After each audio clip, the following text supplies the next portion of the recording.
যারা তারেক রহমান দেশে না আসায় হতাশ হয়েছেন, তাদের হতাশা দূর করেছে বাংলাদেশ নির্বাচন কমিশন।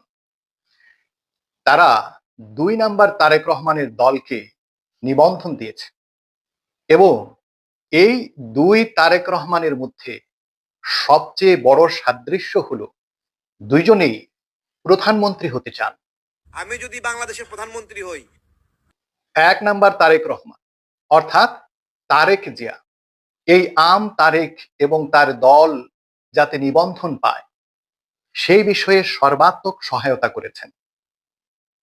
আম তারেক যখন তার দলের নিবন্ধনের দাবিতে অনশনে বসেছিল এবং সেখান থেকে অত্যন্ত শ্রুতিকটুভাবে বর্তমান সরকার প্রধানকে দাঁত মুখ খিচিয়ে ইউনুচ্ছা ইউনুচ্ছা বলে গালাগাল দিচ্ছিল, তখন ১ নাম্বার তারেক রহমান অর্থাৎ তারেক জিয়া তার বড় বড় সব প্রতিনিধিদের সেখানে পাঠিয়ে আম তারেকের দাবি আদায়ের প্রতি সমর্থন জানিয়েছিলেন। তার অনশন ভাঙাতে এসেছিলাম।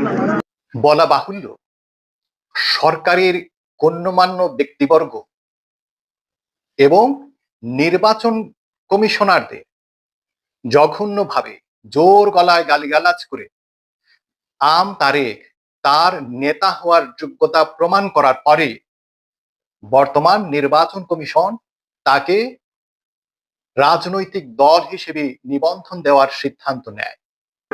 ওরা কি অবদানের কারণে উপদেষ্টা হয়েছে, নাসির সাহেব কি অবদানের কারণে ইসি হয়েছে, কার কয়টা চুল ছিঁড়ছে।